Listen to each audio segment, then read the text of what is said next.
The New York Yankees could be pursuing two of the top free agents in this upcoming free agent class, and that is according to Jeff Passan of ESPN, who links the Yankees to Tatsuya Emi, but also mentions that the teams that were in on Emi, which were the Yankees, Phillies, and Mets, at least in that article, are all involved in the Cody Bellinger sweepstakes as well. Could the Yankees end up striking on both the starting pitching and outfield market, and would it make sense for the team to add these two players? Would it make them a good enough team to contend for the World Series? We're going to break all of that down right here on Fireside Yankees. But before we get into everything, make sure you guys like, subscribe, and turn on that notification bell to get Fireside Yankees notifications when we post, whether it's a video, a short, or our live streams and those starting. Without further ado, let's just jump straight into today's video, and let's start by talking about Tatsuya Emi, who Jeff Passan notes could end up signing on the East Coast rather than where we've seen a lot of Japanese players end up, which is closer to the West Coast. Now, in the case of Tatsuya Emi this past season, he put up a 1.92 ERA in 24 starts. He struck out over 27% of batters faced. He had a 2.01 FIP. We have talked about him plenty on this channel, and some of the things that I think teams and scouts are attracted to when it comes to Emi is the young age. He's 27. He'll turn 28 at some point in May, so he's someone who can be projectable. There is still enough upside here and enough for him to learn as a pitcher at the professional level. The other things that I think are of serious note are the four-seam fastball, which is sitting at 95 miles per hour. It has a very low arm angle. He has a release height of 5 feet, which is one of the lowest in baseball. These low arm angle, low release height four-seam fastballs tend to perform very well at the big league level, especially when trying to throw it at the top of the zone, where you tend to see a lot of swings and misses. Emi is someone whose four-seamer is definitely going to be a pitch of heavy significance for him, or serious significance for him. It is his primary weapon. He has described it himself as his best pitch, and then he likes, again, throwing it at the top of the zone. We'll see if the Yankees are a team that's able to get him to consistently locate it at the top of the zone and miss bats time in and time out with that pitch, because it sets up what is one of the nastiest sliders in baseball. This wrong way slider, as it's dubbed, has, well, movement to the opposite direction of most sliders. Instead of moving down and away from righties, as you would expect from a right-handed pitcher throwing a slider, this slider moves down and into right-handed batters. So it has a lot of weird movement, and I think this pitch is something that is going to be very confusing to project, because a lot of models are not going to like a slider that doesn't move a lot laterally towards lefties and away from righties from the right-handed side. But I think the uniqueness of this pitch will certainly make it a pitch at least worth noting. There are not a lot of guys in this league who release the ball 5 feet off the ground. It's usually around 5'7", 5'8" feet off the ground. But in the case of Tatsuya Emi, he releases it very low. And then when you look at wrong way sliders, which there are very few of them, most of them are high release point pitchers. When you think of what causes someone to throw a wrong way slider, you got to think it's usually someone who can't supinate. So they tend to pronate. They tend to move the ball in. They struggle to get that lateral around the ball movement, and that reflects in their pitch profile and their pitch plot. In the case of Emi, it does reflect in his pitch plot. You see a lot of movement into righties, not away from righties. Now, for Emi, for these kinds of pitchers, it usually comes from a high arm slot. It very rarely comes from these super low arm slots where guys can't, quote-unquote, get around the ball, just because these release points tend to be wide. They're low. You can kind of immediately kind of picture, you're down and low. You can kind of get around the ball a little bit.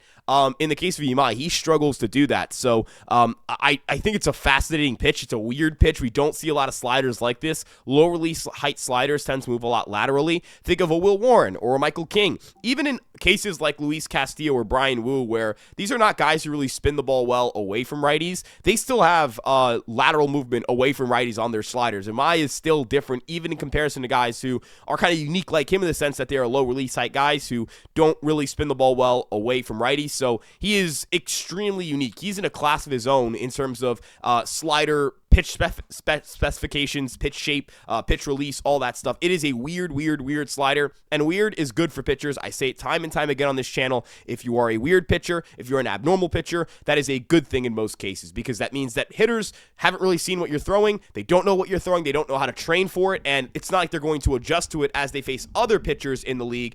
You're not going to see Tatsuya Emi's slider, that kind of profile, come from any other pitcher in the league. I know there are some other guys who have wrong way sliders.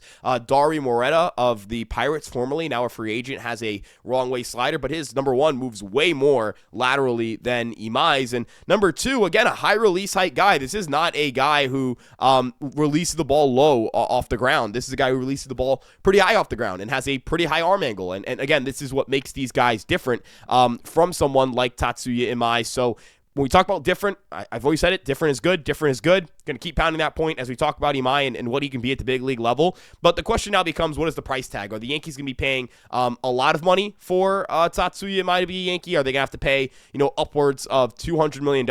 I would say no. I don't think it's going to reach a $200 million mark, but I do think we could see him end up settling around that 150, 160 mark. And for the Yankees, they can stretch out the years and make it a lower AAV, which is annual average salary, which is what affects the luxury tax. And the final thing I'd also like to note when it comes to the Yankees and Tatsuya Emi and the price tag and all those things, the Yankees don't have to pay the qualifying offer. I think that's going to make them at least somewhat intrigued in this, or at least somewhat more drawn to Emi compared to other pitchers.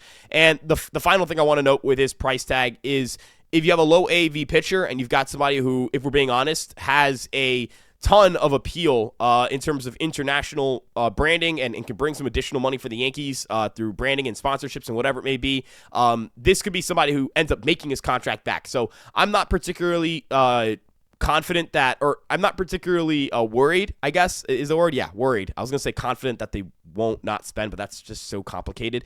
I'm not worried that they won't spend on Imai because of like a $150, $160 million price tag. I think if it gets to 200, yeah, I don't think they would sign him. And me personally, I think I'm fair. I'm fine with them not paying that money. But again, I think the Yankees are going to be involved in this sweepstakes. It's going to be something that can make their money back, and I'm really excited to see where Tatsuya Emi ends up. Now, it's possible he ends up signing after the winter meetings. In fact, Jeff Passan's tone in this article kind of seemed more like, all right, probably going to sign after the winter meetings, maybe late in the winter meetings, but not someone who flies to the winter meetings, kind of knows who he wants to go to, and then kind of inks that deal from there. If you kind of want exact verbiage here, he ends up saying either towards the end of, expect others to fall, either toward the end of the winter meetings or in the weeks leading up to Christmas.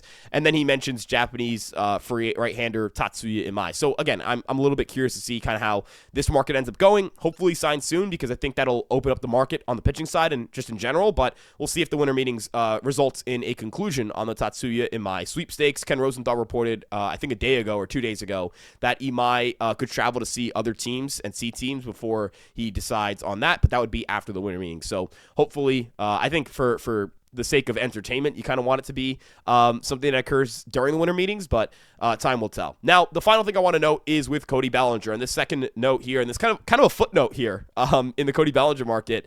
Jeff Passan saying all three have interest in Bellinger in regard to the Yankees, Mets, and Phillies. Now, with the Phillies, I think they're clearly a threat to the Yankees if they were to be after Bellinger, because it works. The ballpark works for the swing, and that's not good. That's not good if you're the Yankees. You don't want teams who have a good ballpark fit for Bellinger getting involved. So, for example, when I say like the Mets, and I've kind of dismissed them as a team that I'm seriously concerned about with Cody Bellinger, it is not a statement of their lack of financial resources, their unwillingness to pursue a player, but it's the fact that Cody Bellinger seems to be pretty reliant on ballpark fit in order to hit for power. Would the Mets be willing to shell out $170, $180 million, push past like $150 million for Cody Bellinger, give him 6 years? Like, it just doesn't feel like that's something the Mets would be willing to do, especially because, again, they've got Juan Soto in right field.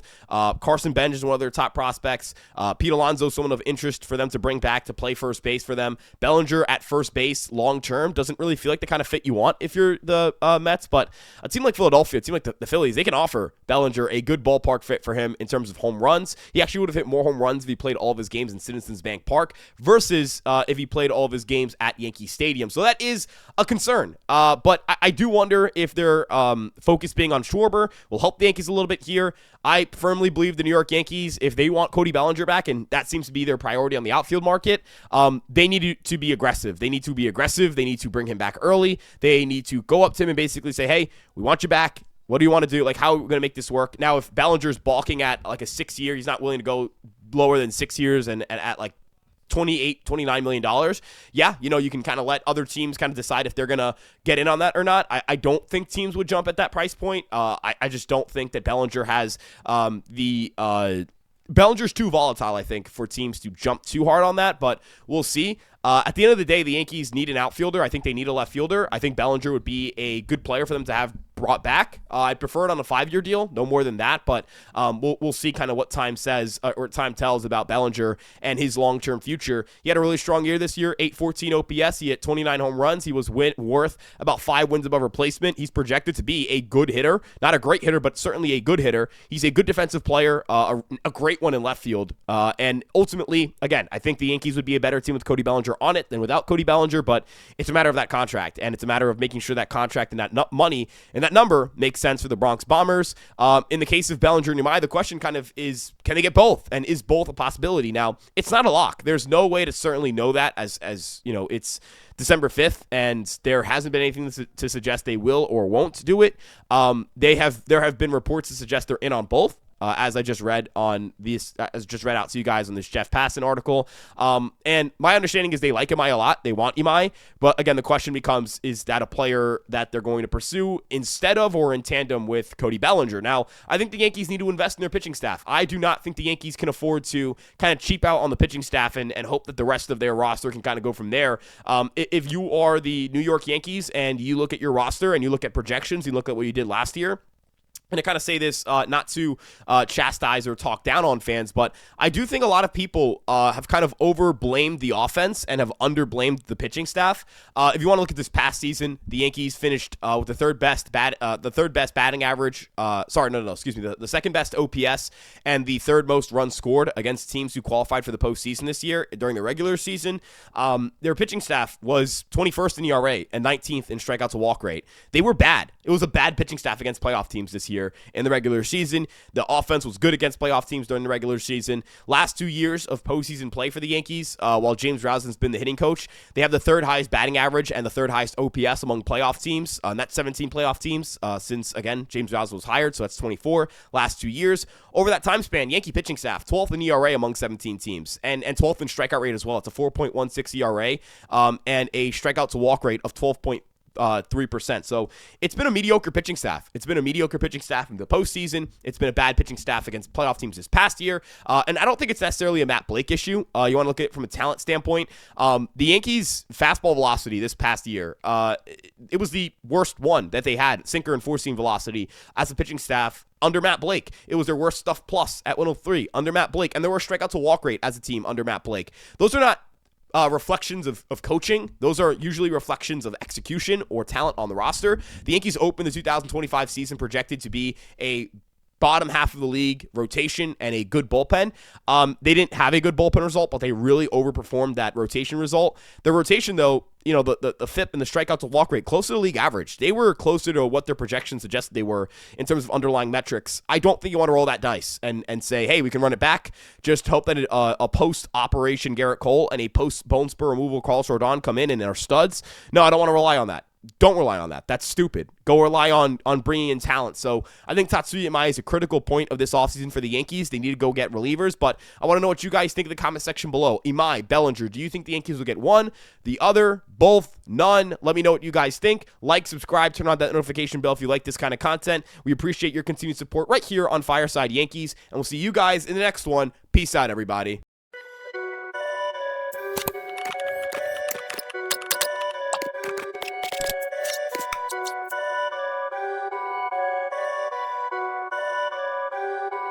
Perfect.